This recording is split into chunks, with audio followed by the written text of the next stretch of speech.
It if you want. Just sitting here. Michelle's almost ready. We're going to get going on this here podcast. I'm going to make sure everything's working before we do so. So if you're out there in YouTube land, feel free to leave a comment and let me know if this sounds okay. That's really the only thing I'm interested in at the moment. Does it sound all right? So that when we chat, you can hear us. I'll be right here, just waiting. No rush. Okay, well that's going to be irritating. Okay, so I'm going to have to pause this up here. And then close programs like that are going to make da-ding sounds as we're going along here. And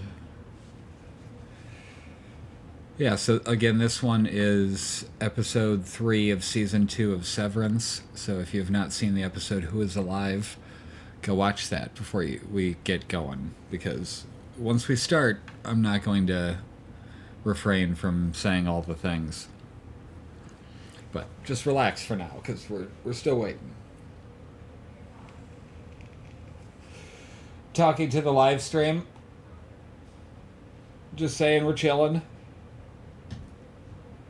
And if they haven't watched it, to go watch the episode.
What's up? What do we got in here? Okay, hey Jesse, hey Julie. We got Jesse and Julie so far watching. Select stream. Yeah, duh. No, not that one. Select stream. I was gonna eat M&Ms. Probably shouldn't be wearing the Megan Trainor t-shirt. It's not a problem. Excellent.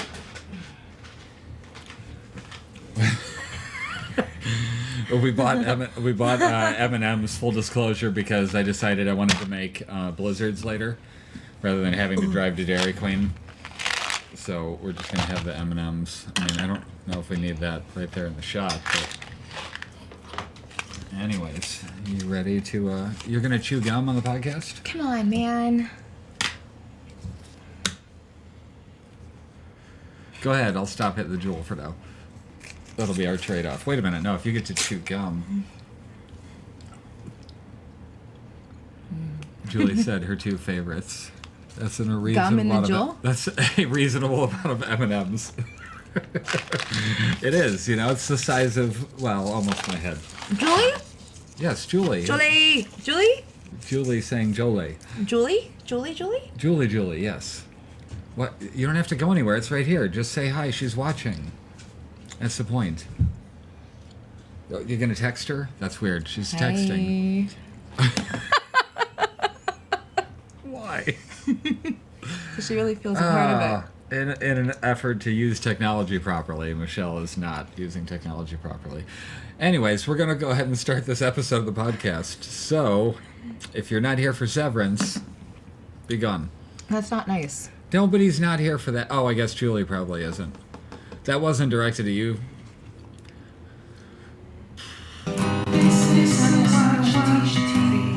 Severance with Michelle and Joel. So, live here at Don't Have a Studio. How you doing over there? Good. Yeah? Julie's gonna come get M&Ms. Okay. We're here to discuss Severance, Season 2, Episode 3. It is called Who is Alive? And we start immediately with Cobell waking up on the side of a winter road. So, do you think she just went and slept there? Like, because she left her house and she had nowhere to go. She couldn't get into a hotel somewhere? She had to sleep in her little tiny car. Why did she leave her house? Because she was afraid of Mark or something, knowing now, maybe? Maybe a little bit of that, or Did she forget her key? She got fired. That's why she so was leaving at the time. So that means she left her house? Yeah, she was living in the Lumen kind of properties. You don't notice how in what is it, O&D? Mm-hmm. That it looked like it went on forever. Mm-hmm. In terms of expandability. Same thing in Mark's neighborhood. He appeared to be the only one living in that neighborhood. So, like, okay. In theory, they're planning to eventually fill up that neighborhood with people. Oh. But so she was fired, but yet Helena had just offered her, so she wasn't, like, able to live in. So then why was she coming from that house, though, when Mark had gotten home? Was she just sitting outside? Packing up her stuff. Oh, okay. Because she knew she didn't, the facade couldn't work anymore. She said, I took it as she was driving a long distance and just stopped on the side of the road to sleep. I mean, fair enough, but you can't plan your road trip a little better than that. Let's, even when we drove to California, we managed to find hotels. At no point did we sleep on the side of the road. Oh, that was on the way back. But, like, how far would she have had driven, though? Because it seemed like she was just turned around and went back to the office. Yeah, fair enough. Because in that first shot, she was facing... Yeah, the one way. That way. Left, yeah. Oh, but then when we get further into it, you'll see it's the other way. Okay, go on. Continue. Mark driving to work with a purpose. He sets a timer on his watch and runs inside. Did you have any idea what he was thinking at this point? I was thinking that maybe he was trying to time out, obviously, how long it took him. I don't know. Right, you weren't, like, connecting what it might be? No, I was thinking maybe he's going to figure out... I don't know. I have thoughts of it, but I don't know how to... Okay, articulate. He's trying to figure out the world of, his Audi world. Maybe how long is it going to take me to transition from this elevator right into there? But once he's in any world, and when he comes back, is he going to remember, like, ooh, I was timing this? He would remember his last thought as 37 or 36 and a half. 37, and then he transitioned. So he had a minute 41 or a minute 42 on the clock. And then he counted 37 seconds after that, so it was 2 minutes and 19 seconds. That from him leaving his car to him transitioning. So he's trying to figure out how long that length of time is for some reason at this point. Okay. Mark and Helly are looking for... TV here. What? I was trying to find the thing to share it, but it's not on your Facebook. Sorry. It's on the How to Watch TV Facebook. If you don't go on Facebook, it's on... There's a Facebook for that? HowToWatch.tv.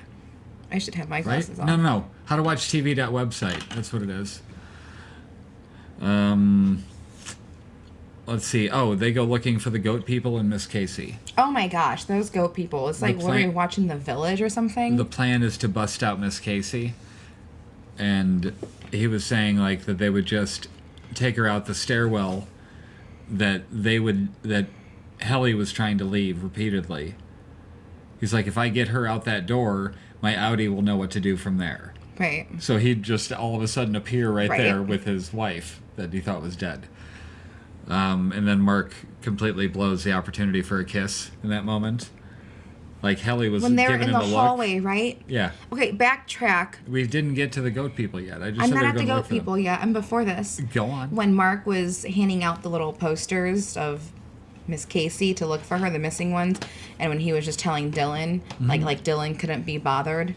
So I'm just noting that was the first, like, sign of Dylan, like, oh, I'll get to it later. Like, I'm really into this right now. Yeah. Mm-hmm. And then... Yeah, this is where we go into Helly. Well, no, Milchick comes back. Well, them in the hallway. Helly, there. like, she's definitely jealous. Like, he's like, are you sure? She's like, yeah, whenever you need or whatever. Oh, yeah. The idea that he's trying to help his Audi's wife and they were just starting to be in love. Like I think it confirms a little bit that she's actually into him. That Helly, it's not like a ploy of any sort. Well, what, are you fiddling? She's Sorry. fiddling. I flicked something and just bounced over here. Milchick comes back and finds Mark's balloons hanging in the hallway. Just like floating halfway They're just like there. half deflated, and he just like grabs them. Like, why is he so angry about the balloons? Because things aren't going, like, look at season 1 by comparison. The difference in the behavior of the innies is completely off the wall wild by comparison to season 1. They're not barely doing any work. They're wandering around doing whatever they want, and before it was very rigid. When Milchick was on the floor, and when Cobell was there, Yeah. like everybody was afraid of her, and therefore just stayed at their desks and did exactly what they were told and played the games and you know what I mean? Right.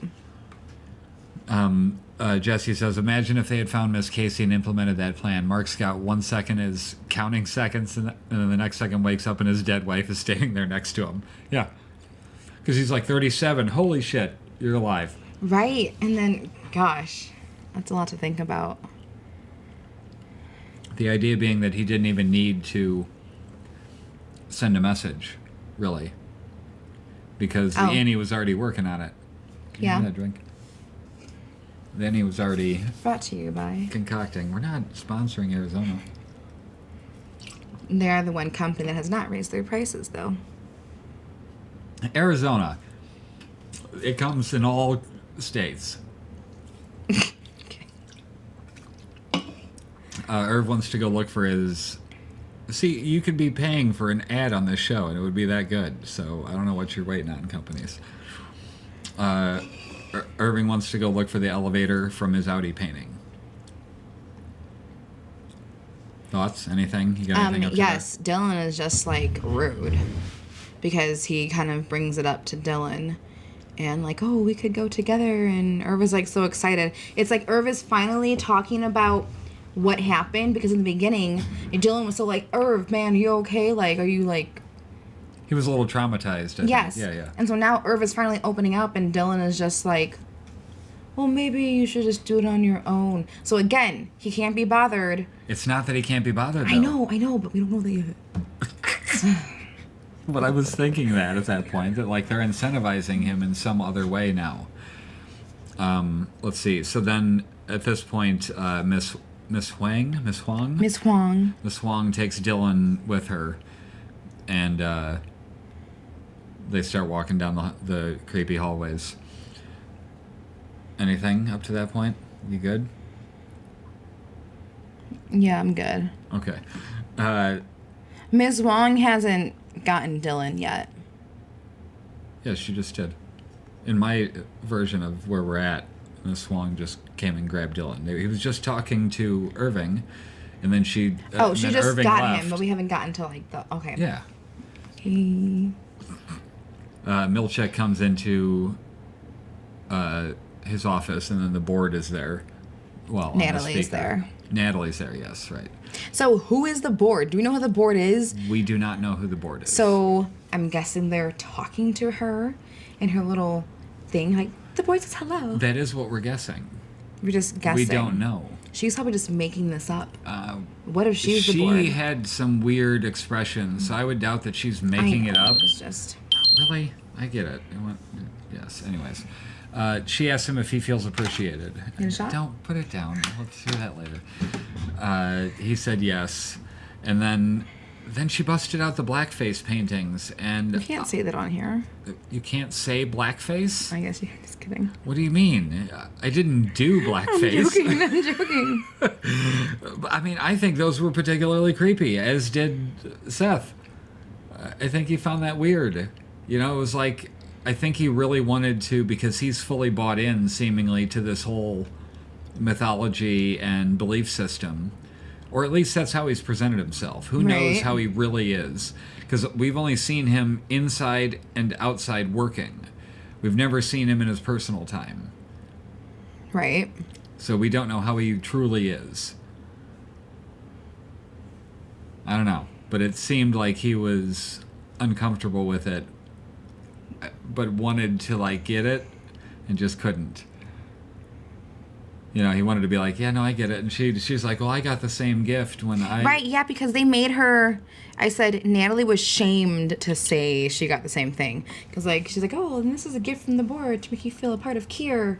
And then she comes on, like, the board wanted me to tell you that I got the same thing when I was in my current position. And, Yeah. But you can see, like, the look in her eyes when it's, like, she kind of, like, breaks her smile a little bit, but has to keep because he's in. looking at her like, what is going on right now? Like, seriously? Like you appreciated this gift?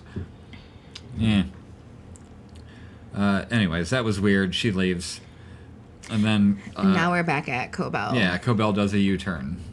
But she has some weird breathing apparatus thing just chilling on her front seat. It looked like a breathing tube for some reason. Wasn't that what she had in that little shrine? Yes. I'm just noting that she's, like, taking that with her now. Well, yeah, So- seemed important to her. That if it was in a shrine, you would think maybe she'd bring it with in her little car journey. Maybe it's, like, from one of her children or someone of, like... Could be children. Her I don't family. know why I assumed mother. Like, a parent. Yeah. Maybe Egan. Maybe Kier is her husband. I'm just making shit up. Yeah, no, I got Right. that. Yeah. No, I like the wing and stuff. Anyways, we go to the goat room, and it seems empty. I really loved the way when they were walking down the hallway, it would only light up 2 or 3 lights at a time. I said, hello, Willy Wonka world, with tiny hallway door. Right. But when they were going down the other hallway before that, like, it was It pitch goes black, and it on. would just be like click, click, click, and then the ones behind it would... that never happens. Nobody ever calls me, and of course, while we're doing a Willy podcast, Wonka my door. cousin calls. Careful, there's poop. When they go to the goat room, it seems empty, and then they crawl through the goat chute. Oh, that's the And- goat chute? Well, it was like a little tunnel for them to go into the main room, so that was where the little goats started, and then they released them into the big room. It's like that's simulating like them being in the barn and then let out into the pasture. Wait, I think the birthday on the hospital bracelet was 1944. Oh, that was on the breathing tube apparatus that I'm talking about? Oh yeah. That was, okay. Or something like that, so I assumed it was her mother's. Okay. That would be why that dot was connected at some point. I didn't realize that was given away like that, but that makes way more sense. That would be why I always thought, oh, it must have been her mother, and she was brought up in this Egan world. Right.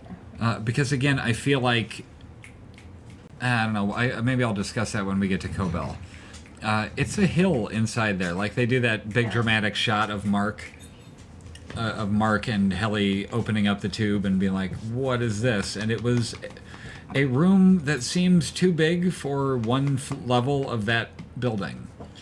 Now, is this just endless, massive rooms under there? Does this expand under the whole town? Because we've also gone to places where there was a probably 15-level ceiling with a house built inside. You know what I'm talking about? So when they go in the elevator, they're going down. Who went in the elevator? I'm just saying, because you're talking yeah. about the size of the this. severed floor. How big is the severed floor? Because we've now seen the goat area, and then the goat area was like, oh, that's just a room. But now you go into a room, and then it's the size of a football field. And then the ceilings are probably 2 levels high. You know what I mean? So it's like, and then that one where they had Kier Egan's house or whatever, where you got to go in, and it was that massive thing. So it's like, how big is this? Does it just go sprawling further complex? back? And does it just go on forever? The lady comes out with scissors, thinking they want to kill her. That was Are you Brienne here of to Tarth kill me? from Game of Thrones. Okay. She's never made it past like the 5th episode of Game of Thrones. Once they killed that little werewolf thing. It wasn't a werewolf. I keep telling you, it's not. Werewolves don't exist. Was Even it in a dog? It was a dire wolf. Oh. They were trying to spoil you that it would die. Well, they spoiled And it was her already. wolf, so a dire wolf. Oh, I have creepy black goat. It's just a man with, who knows, maybe it's Miss Casey in disguise or something. But it's this guy with this, like, goat outfit. And he's just, like, It posing reminded as a me goat. of, you watch enough AEW to know who Kyle O'Reilly is.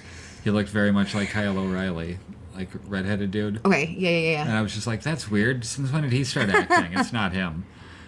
I said, oh, Oh, shit, that's why she looked familiar. What was why? I forgot what connection we're talking about there, Jesse. Why somebody looked familiar? Oh, that's why Gwendolyn Christie looked familiar, the actress, Brienne of Tarth. It took me a minute, too. I was watching, I'm like, she looks so familiar, but I can't place it. Can we talk about the name of this place? Mammalians. Well, you asked before we got there. Yeah, you can. We can. Mammalian, what is it? I don't know. I had to write it down somewhere.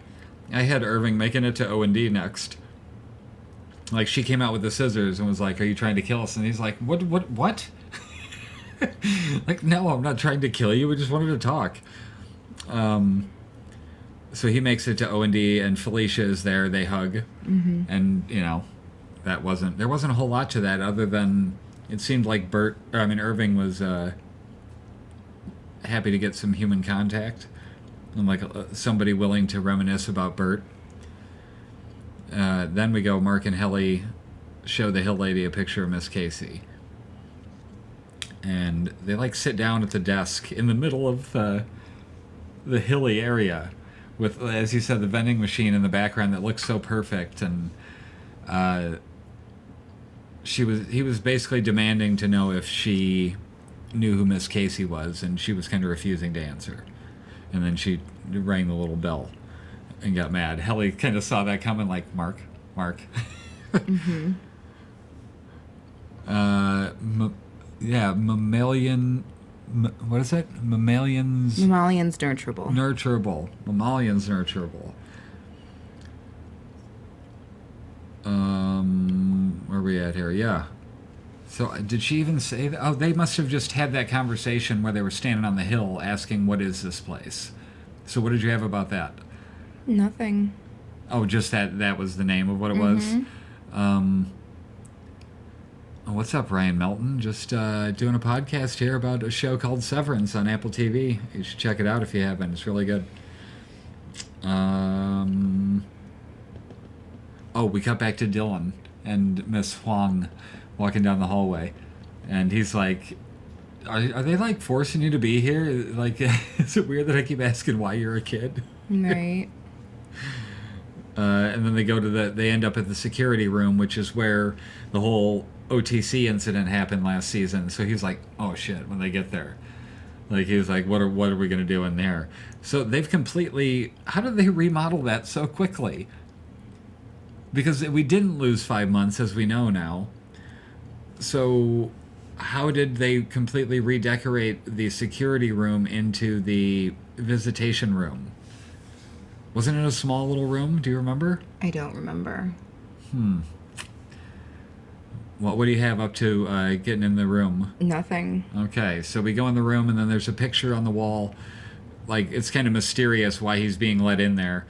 And then said he gets an 18-minute... What is it? 18-minute event with the Audi's wife, which is just... It's so strange. And he sees a picture of her on the wall, like a photo wall, and then she kind of comes up from behind and go from there. What were you going to say about it? Oh, you nothing. Just checked it off. No, I was just... You're literally saying it all. You just checked off the next thing, though. I didn't have that written down. That part. Oh, his wife Gretchen. Being who? Looking like. Oh, that one lady from The Office. Yeah, you checked the Pam one. Yeah, she kind of looked like Pam from the day of her art show. It was exactly the same outfit that somebody put it all together. Yeah, somebody put 18-minute visitation, such a random amount of time. You think that's like based on his numbers? How much he's refined in MDR? You can, if you have to exit for a minute or something. I don't. Oh, okay. I thought you were texting. So he meets up with his wife, and she thinks it's weird that he doesn't really actually know her. I think she was figuring it was an act of some sort, and he was pretending he didn't remember work. Dylan. Mm-hmm. And so she's trying to get comfortable with him, and she nearly tells him Milchick's first name. She's like, well, Seth said. And then Miss Huang just pops in over the intercom. Feel free Right. to jump in any time here. No. I'm just recapping. If you got any thoughts on any of these scenes. Yay, nay? Nay. Well, go ahead. Pick it I up said from there. nay. What? I said nay. What are you doing, horse You calls? said yay, nay, and I said nay. Oh, okay. Well, what's next? You do some. What's coming up next? I'm not sure. What do you got? Dylan has trouble keeping other jobs. Like, he starts asking her about his Audi. Right. I know you have notes. Can you say some of them? Like, what do you... Just lead us through some of this. Do you have anything about when he started asking about his what he was like on the outside? No. She said Okay. he never found his thing. Right, and he's like, was... Oh, does he have... He had trouble keeping other jobs, and she says he's not a dick, because he's like, what, am I, a dick? And she says no, but he kind of was in the moment after the Doors interview. She called twice, and on the second call, he finally picked up and, like, snapped at her about it. So I feel like she was almost protecting the innie and not giving him the information that he's a dick. What is going on? Are you all right? Yeah. Oh, okay. Let's see. Says he's not a dick. Oh, and then basically learns that his Audi just isn't with it, right? What did he say? That he was a fuck up?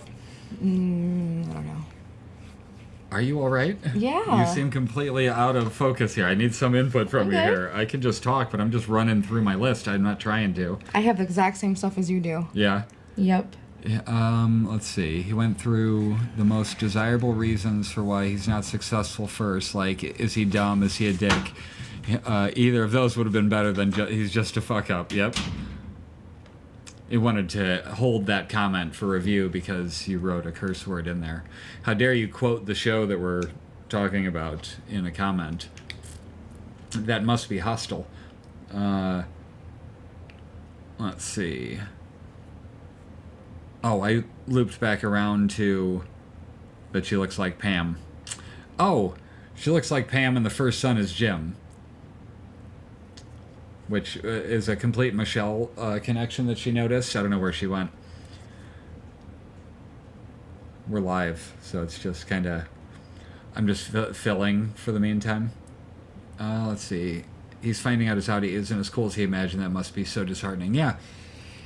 It seems rather heartbreaking that he would have assumed his Audi was as cool as he is on the inside, because he's a rather chill, fun, kind of life of the party guy. And on the outside, to find out that that's not who he is, you know?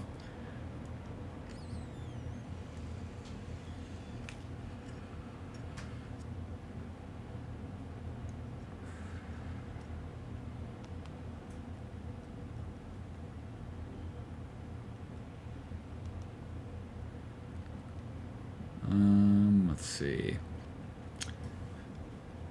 Yeah, oh, so this is when she brings out the photo, the family photo, and it's in, like, sepia tone, and they're wearing cowboy gear. And he's like, what, we live on a cattle ranch? The kids are Jim, Ruth, and Merrick. Again, the only reason for the first kid to be named Jim is because of the Pam thing, right? That's a good point. Maybe that's why the wife said, I love you. As Annie reminds her of who he was when they first met. That's pretty decent thought on that.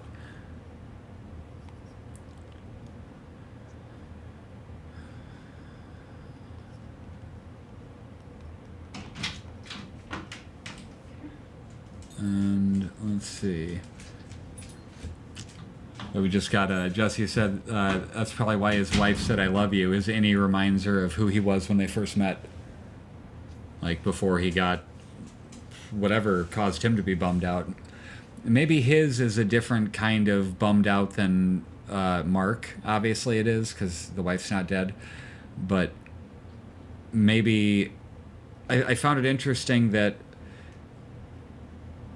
Dylan's wife still has to work when it seems like doing something as drastic as having a chip implanted in your head would warrant you a high enough paycheck to not have to have your significant other then go to work and tag in as soon as you get home.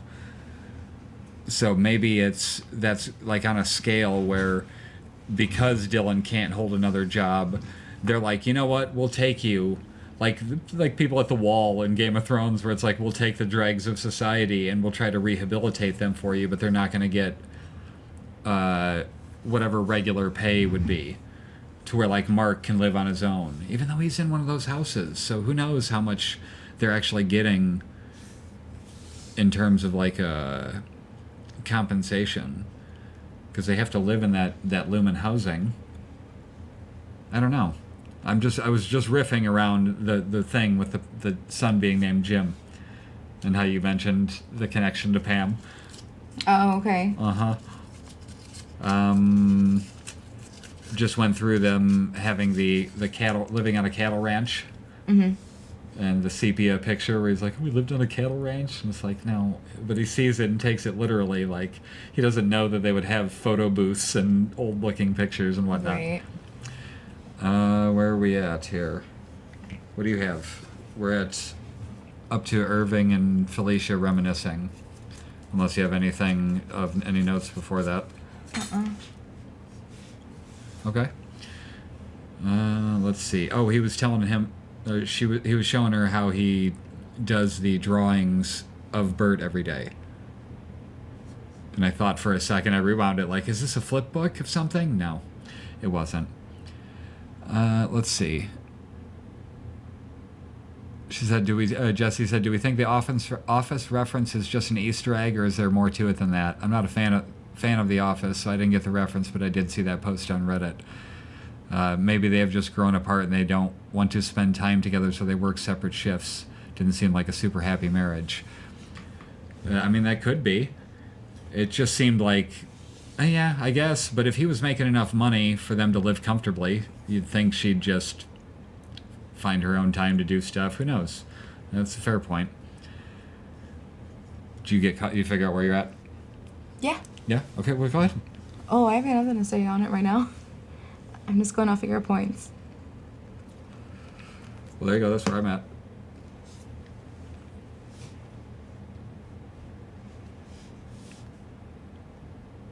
Babe, I'm right here. Go Okay. ahead and read some of it then. If you don't, if you want to go off of mine, go ahead. But we're at the Irving and Bert thing. Irvin and Bert. Like him drawing him. Okay, yeah, they went through his book. Mm-hmm. And then what do they get to after the drawings of Bert? I don't remember. Okay. Never mind. I was just trying to get you involved in talking here. You haven't said anything in 10 minutes. Just how are you thinking about, what are you liking about the show so far? Like, of this episode, what are you enjoying in this episode so far? Everything. Okay, go on. Anything specific where you talk more than 2 words? Sorry. Okay, anyways, he gets to the painting. He's been painting the exports hall, which is what... yeah, I had that. Yeah, that's what I was asking you to say. Irv's drawings that were in his apartment, in his dream. Not his dream, his Audi experience. Right. Whatever you want to call it. Yeah, and it was almost like that was seeping between with the black oozing paint in the season 1 when he fell asleep on as an innie. So she says exports hall, and they used to take stuff there all the time, but now it's a guy comes and takes it for them, right? Mm-hmm. So what would they be exporting from there? Do you think they're exporting like goat milk? Or cheese or something? Like, the goats have to have a practical reason there, right? Like, there can't be some weird mystical thing. It's got to just be like, would they want to make the innie floor or the severed floor self-sufficient, self-sustaining? We can hear that noise. Do we want to make it? Do you think they're trying to make it where it's a self-sustaining world in case it gets cut off from the outside or something? I can't really think of what else the goats could be doing. Right. You know? No clue. Or what else they could be exporting, really, was the question. What could be the export from this floor that they'd be... Because she made it sound like we used to take stuff there. That wouldn't have been people. You know, like, they're not, like, exporting a Miss Casey and then just, like, sending her out and having the O&D people deliver them. Right. Well, I don't know. I'm just spitballing here. But either way, they don't go there anymore. And then we head back to the mammalians. Let's see, what do we got here for some comments? Lumen started out selling salves and ointments or something. Yeah, that's right. From the Lexington letter, they were talking about they were selling things like that. That's why when Helly was in OTC, or after the OTC incident, she said that she was on a non-lumen medication, like a non-lumen Thing for her rash. yeah, something like that, because it would have been a salve, so she had to specify. Exports from the severed floor. It doesn't seem like they're making anything there on the severed floor. Like, it doesn't seem like they're creating a product that they could be exporting, per se. I don't know. We go to the hill people, and they're the mammalians? How did we say that again? Mammalian nurturables, something like that. And Mark brings up, he's trying to persuade them to at least answer whether or not they know who Miss Casey is. And he's like, if one of your goats went missing, wouldn't you look for it? You know, and she finally agreed to that. And, oh, did they send Miss Casey down that elevator? I think they did at the end of the season. Like, send her to that one instead of the, what do you call it, the break room area. Yeah, so that is a whole different thing. I don't know why I was originally confusing that with the break room. But yeah, they must have sent her down there. So maybe they did literally export a Miss Casey. Well, we know they have other facilities now, so they could have sent her to another one. They could have sent her to 5X, or I don't remember the other random location that they had made up. I think after he brings up the goat, she admits that Miss Casey came down there. Do you remember where they did the training at? No, you don't have husbandry tanks written down? Oh, I didn't know that's what they did the training at. That's what she said. She used to visit them too in the husbandry tanks. Okay. I think that was meant to sound like they're talking about like human husbandry, but I would imagine it's goat. Like, maybe the goat... Do they do that? Is that a thing with goats? Husbandry? I have no clue what you're talking about right now. She said that she would come do the wellness sessions there in the husbandry tanks. So I'm assuming that's a private area in the goat world, okay. You know, within those couple rooms there. Mm-hmm. Although who knows how big that one goes. And that they probably did it in that private little area there. That's all. Any relevance of the Audi being good at stargazing? I can't think of anything that would mean, other than the fact that there's not really any windows, or, well, there's obviously no windows in the lower level. But they would have never seen stars. So, like, how do you explain that concept? Your Audi was into this thing that's like the sky, and they're like, what's the sky? You know what I mean? Like, that would just spiral. All right. Let's see. So maybe, yeah, I already said that about the goats being the self-sustaining ecosystem. We're flying right through this. Anyone else got any thoughts? Anything, babe? You didn't write anything? I'm seeing you checking off all these notes, but never reading any of them. Yeah. What else you got? I'm just waiting for you to say some of this stuff. Like the end of their interaction with the goat people. Do you remember how that went? They just said they're not going to hinder their search. Right, but they also made them show them what? They had to lift their shirts up. Right. Because they think they had pouches. Like, that's the level of misinformation in this building, that they had originally told them that the two things battled each other. O&D and MDR battled each other back in the day, and so that they were afraid of the other department. And so now in this one, they're telling them that the other people have pouches, so trying to make them think they're not human. And like in a place where all of the people looked like they, you know, I don't know. It seemed weird. I thought it was... Sorry, go ahead. No, what were you going to say? No, I was just going to read a comment. No, go ahead. Said, well, they have memories of what the sky is, right? They just lost some memories of their personal lives. I don't know. I didn't get that impression that they know what anything outside is. Maybe. I thought they were essentially fresh to the world when they showed up as innies. I don't know. They're pouchless. They said that proves nothing. What does that even mean? And then the way they were like all around them, like ready to pounce on them at any second. It seemed like something almost like Stonehenge or, right, you know, something weird like that. Anything else from the interaction with the Hills Have Eyes people? I mean, they all looked very weird. Like it was like intentionally like they tried to make them creepy. Scary. Yes, creepy. perfect. Yeah. Uh-huh. No, that's irrelevant. I thought maybe if they had an innie or outie belly button, it was done. Okay, next we're at you thought that's what they Natalia were and Mark's sister's house. You thought that's what they were checking for, to see if they had any or outie belly buttons? Yeah, I figured they're innies and outies. Maybe that had any correspondence of... I said, let me see your bellies. Right. That would have been great, though. They just... well, no, they'd have innies. They're checking to see if they're outies. Do you think those people are severed?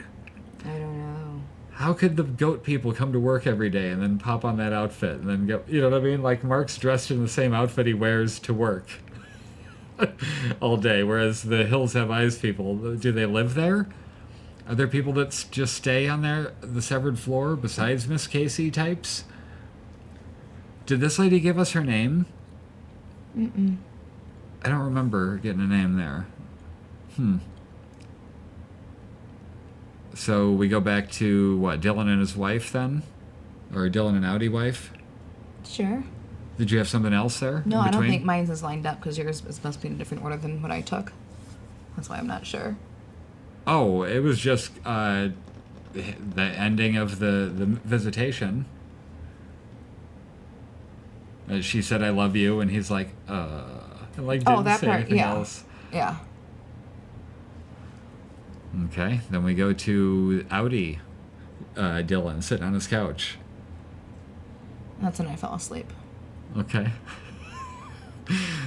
Well, then I'll take it with the notes from here. I have nothing on that. Yeah, so it started off with them showing a cartoon on the TV, and there was actually it looked like a chip being put into somebody's brain. It looked like something out of a Severance procedure. And I guess it's a real cartoon. I don't remember the name of it, but I saw it somewhere online talking about it was like a little brain implant. So, of course, the Audi is watching something like that. And he asks about the visit as she's on her way to work. And she's just kind of, I don't know, she didn't seem like she really wanted to tell him too much about it. You think? Or did you not see this part at all? No? When Dylan's wife is like leaving for work, and she's like, "Did you cut the cookies? You know, did you make the cookies?" That whole right. conversation. Yeah. What? I said she didn't feel like it didn't seem like she wanted to share how the visit really went. Like she was just like, it was weird, but good weird. Oh, with his Audi. She didn't share with the Audi how the innie visit went, and like maybe that could be because like she remembered maybe that's how Dylan used to be, kind of fun and charming and a little nervous and stuff, as opposed to. So she doesn't want to like tell him like I liked you better down there or something. Yeah, or like you're more like you used to be when we met down there. Right. Or maybe not. Who knows? Maybe it's just a completely nicer version than he's ever been. So she's just like, maybe I'll visit again. Who knows? I already talked about why does she need to work. Doesn't Lumen pay well? Maybe Audis are paid less based on factors like are they able to keep another job? Is this like a desperation thing where he can't work anywhere else, so we'll take you, but you're coming in at bottom rung pay here, etc., etc. Let's see. Then we get to what is it? Oh, the meeting at Rickon's house with Natalie. Did you write down her last name? I had it at one point, but I forgot. Rickon's talking to Natalie from Lumen about his book. Right. Uh-huh. I have no notes on that. Oh, okay. I just have, why is Natalie at Mark's sister's house? Right. And then... Well, because they want to do a custom book based off of that first book, since they got a hold of it and they all liked it. Right. But I liked how Rickon just completely dismissed Devin when she was like, yeah, but did we ever figure out how it got down on that floor? Because that was from Miss Casey, right? I mean, not Miss Casey, Miss Cobell. Like, Miss Selvig brought the book there. She did? I thought she did. I have no clue. Or did he give it to her? It was given to Mark. That was Mark's book. Right, but then he didn't bring it. He didn't have it for the reading because he lost it and it ended up on the severed floor. So how did it end up down there? I can't remember. But the way Rickon was like, we've moved beyond that. Like, we already talked about it and there was no satisfactory answer. So we've decided to get to, what did you call it? The result. Weird. So he's already willing to do the phrasing things in the wording that speaks to the innies that she's talking about in the book. It feels to me like he's one of these people that was rehabilitated by Keir, where they replaced the outie with the innie. Rickon? Mm-hmm. Like people like Rickon, Rebecca, like all these people with these weird names that are oddly calm, like the people that were at the non-dinner dinner party, and they're just like, everybody's just sitting there like all of this is totally normal. I feel like they might be already converted, like they went into the Keir system at some point, and then the innie ended up replacing the outie because the innie has none of the guilt or shame or trauma. So maybe that's kind of one of the ultimate goals, is for like to get the innie to exist on the outside world. But then the innie is now like Keir brainwashed, and then going to perpetuate that lifestyle and gather new people into the fold. I don't know, just thoughts. Yeah, okay. Miss Cobell stole it from Mark's stoop and took it there to give to Milchick to examine. So we're talking about an innie version of the UUR. You have anything from at, what is it? Who's its house? Rickon's house or Devin's house? No, nothing there. So we go to them talking about it in the garage where they're writing on the who is alive on the LED garage floodlight. Oh yeah, so we can look at it. Right. And Mark laughs at any Mark for liking the book. Like Audi Mark's like, oh my god, of course he loved it. Like they were so inspired by it. Who is alive is what was written on there. I mean, not much to that. He's going to try to burn it into his... I didn't really know what was happening yet at this point. We haven't gotten to that part yet. Right. So, I mean, I was trying to think about it at the time. I'm like, what is he going to do with that? Shine it on the side of the building? And also, for a second, I was confused by why would he write who is alive? Like, it's such an odd question, but then I realized, oh, what did he shout at the end of the last season? She's alive. Mm-hmm. So who is alive? That... what do you have after that? After the garage or the LED light stuff? I don't know. I think they're back at the Lumen building outside with Cobell and Helena. Shoot, I have Milchick putting away the paintings first. Like, he put away the blackface paintings up on the top shelf in the closet. Just, like, stashed them. Obviously, I feel like he didn't need that to feel seen at Lumen. I don't think he cared. It's like Stanley in The Office, and he's like, I know Santa isn't black. You know, Okay. like, he didn't need Kier to be made black for him to worship, for him to still worship. Like, that wasn't relevant. Like, it's like they played the race card when he didn't need the race card to be played.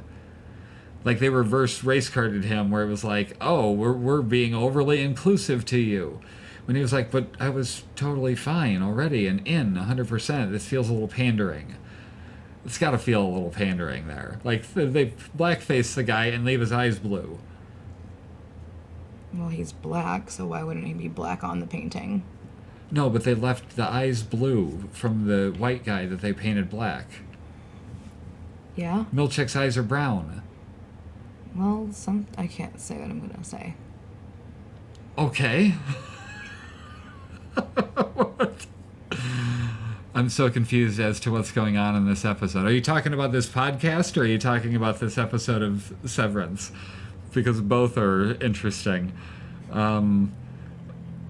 After the paintings, we go back to Mark, who is driving next to a random barn and stopping there to flash the light in his eyes. You're skipping all the stuff about Miss Cobell. No, I haven't. She hasn't gotten outside Lumen yet. Okay, I think I'm wrong then. I'm sorry. Okay. No, you're not wrong. I'm talking about it when he drove up to the side of the barn when he was flashing the thing in his face. I was just asking out loud, is he going there looking for somebody? Because it felt so specific that he just pulled up next to a barn. Right. Like, is that where that lady is from? What was her name? Dang it. Asal? Ragabi? I didn't know if he was going there looking for her, or if he was just pulling over randomly somewhere to do it in private, where he thought Lumen might not be watching, and then maybe she's following him. I'm not sure. No, I know, these are rhetorical questions for conversation. I'm trying to have that conversation with you to see if you have any thoughts on any of that. What do you think that it probably was out of that? I don't know. Uh-huh. Okay. Anyways, he's trying to burn it into his eyes so that he can see it when he goes down the elevator. Right. See, I have all that stuff later on. I have so much stuff before that. I don't know why. Like what? What do you have before that? Well, we're not there yet. Just that's why I'm following your things. I don't... Then we go to, after he's trying to burn it into his eyes, then we cut to Cobell outside Lumen waiting for Helena. Right. We come back to him outside at the barn with the lady, but for now, I'm just going by what the camera cuts to. So we go from him trying to burn it into his retina before he sees her to Cobell outside Lumen waiting for Helena, and then she starts giving her demands, kind of thing. What do you have for that stuff? I know you have stuff written for that. Helena was trying to take her inside to reset her. Because she said her contract was not negotiable. That she had to be on the MDR floor. Right.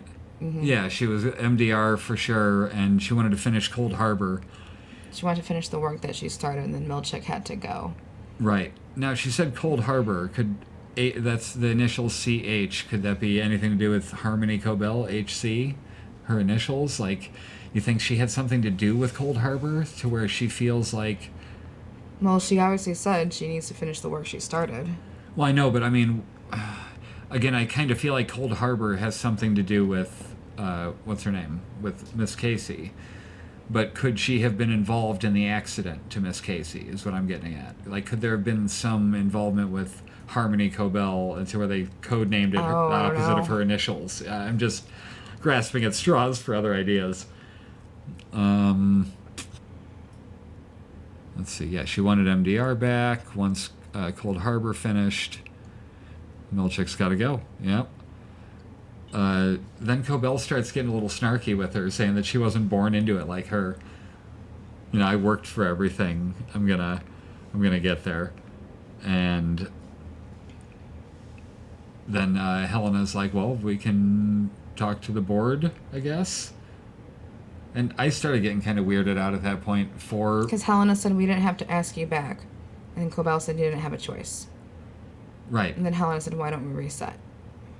And then that's when the board phrase. comes out. Yeah, the phrase reset there made me think that she could have been taunting Miss Cobell in terms of, like I was saying, the outie, or the innie overtaking the outie's life and getting to exist permanently in and outside of work.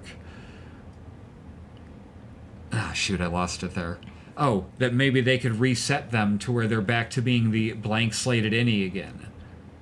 To where they then have to, where then Miss Cobell would have to learn everything she learned as an innie to become Miss Cobell.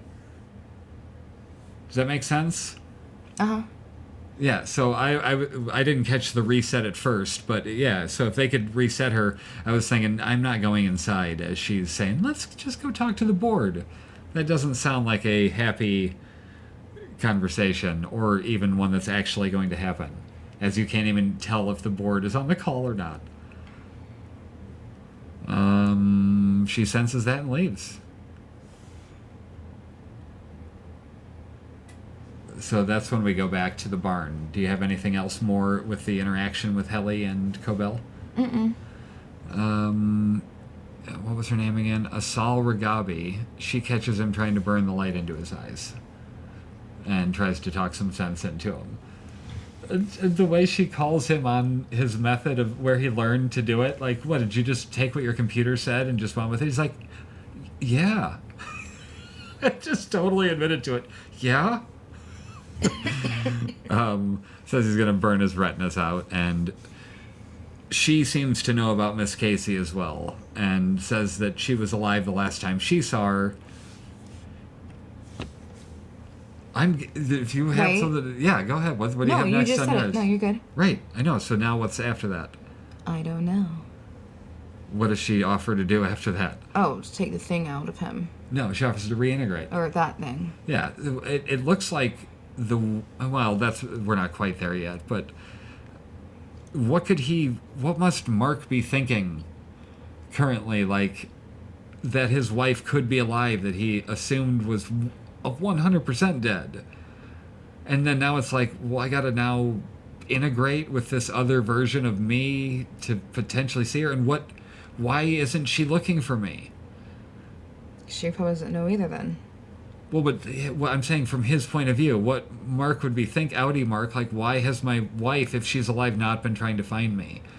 You know, why isn't she coming after to reunite with me? Is there a reason? Did she leave me? I don't know. No, I'm riffing. I have no idea. I don't think any of us do. We're just guessing as to what's going on there. Any thoughts at this point? Mm-mm. At any point the rest of the episode, any thoughts? Did she just carry all her doctor equipment with her because they were in his basement doing it? Yeah, is that where they did Petey's stuff before, or did she, like, bring that in and set it up? See, I almost thought originally they were in that barn. That No, he pulled because out in she front asked of. when she was asking all the protocol questions, said, "Where are you?" or something. He's like, "We're in my basement." Oh, that's right. Yeah. So that's what gave it away. And I'm like, well, she just had this whole setup with her.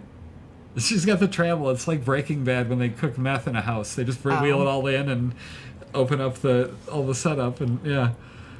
I mean, she can't be reintegrating a lot of people. Presumably, there's not a lot. I don't know. Do we know the scope of how many people are severed, and No. that she might be working with other severed people besides Mark and PD? Because if she's refining it since PD, that you figure there's another person in the mix. Okay, so his hand starts shaking. Yeah, he agreed. Uh-huh. And then he started walking down, and it was that opposite of the light at the end of Irving's hallway that he paints, where it was, like, bright coming up the top and the No, bottom. I'm talking about when she was reintegrating him. I know, and I'm saying as he's walking down to go downstairs there was a shot on the hallway that was intentional, and they lingered on it for a minute after he walked past, where it was the opposite of that painting that Irving's making. It was all dark coming out of that one, and this one it was coming out top and bottom of light. So it was like him being enlightened or something, walking Okay. into a hallway his exit hall. ooh, that's good. Because it was an exit, or what do they call it? The export hall or something like that? Mm-hmm. So yeah, maybe that's something like that. Do you think they were using some sort of electromagnetism? I have no clue what that is. Electromagnetism? That's what was involved in Lost. Yeah, his hands started shaking when they started. She poured like the salt on the speaker to get those. Have you ever seen those things that happen with sound, where it'll make the patterns out of it, the geometric shapes? That stuff's weird. What is that about?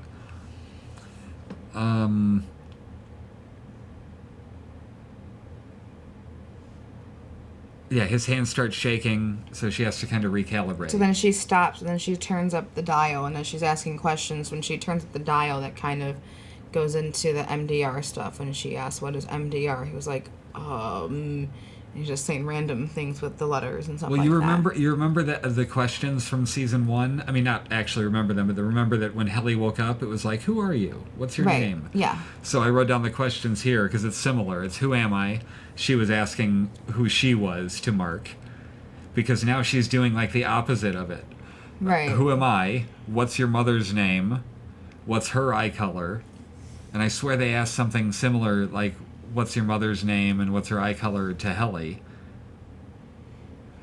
when she was woken up as an innie. Okay. And then, did you love her? Name a dam. The Hoover Dam, he said. And then we got to what does MDR stand for? And he said micro or mystery or something like that. He didn't say nothing near to what it was. Yeah. And then she kind of starts leading him.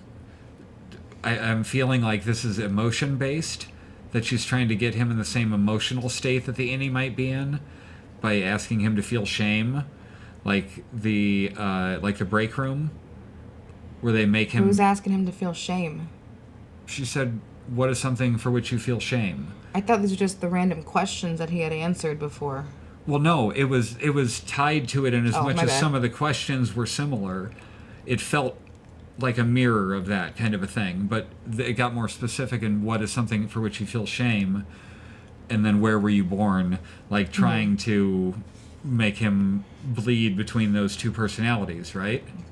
Yeah. Right. And then it's what month is it? And then he's like, "What do you mean? Which quarter?" So just flipping to the innie there for the first time and answering out loud, because apparently they call it quarters down there. And then it just like straight up blended together and cut to that overhead shot in the first scene of Severance, like that About table. the questions, what he was just getting asked. Yeah. But I looked at some of the screen grabs of that, and each version was done with the same lens that they use for the innie or the outie. So, in the hallway, or I mean in the elevator when they're coming down, the face, it's like the background zoom pulls in or pushes back, and their face shrinks in or gets a little wider. One of them is on a tighter lens and one is on a wider lens. When they piece that together, there's a shot where it's like crosshatch of the outfit and then crosshatch of the face, and the face is the innie version and the outie version on the other side. Like, it doesn't quite match up because of the proportions of the lenses.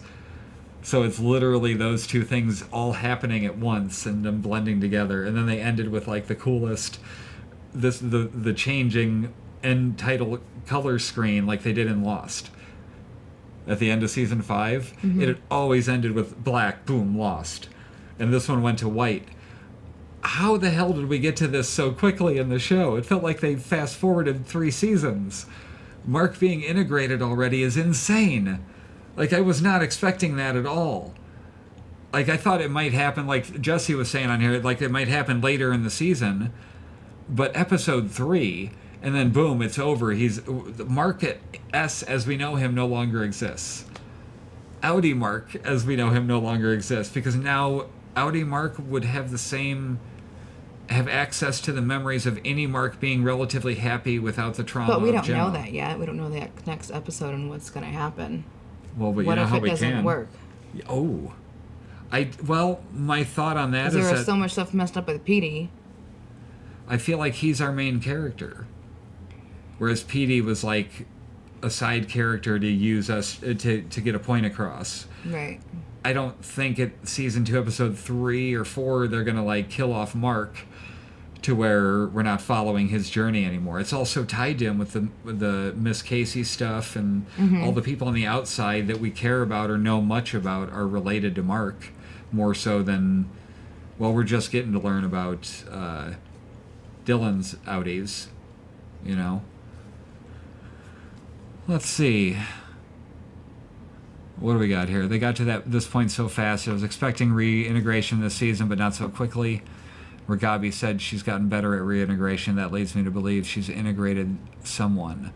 Besides Pete, Bert perhaps? Ooh, that's a good idea. Maybe that could be why Bert was in the car when Irving was calling on the payphone. That he was just watching. But maybe he got reintegrated. Oh, okay. Like maybe he met up with, maybe he got so interested in what's going on with dude banging on his door and finding out that he worked with him or whatever, that he would want to know similar to that. Maybe she tested it out on him. That's an interesting idea. Okay. Yeah, I don't know. Any thoughts going into the next episode? Any thoughts about anything we talked about today? Because I don't feel like I got any thoughts today. I gave a lot of thoughts. Okay.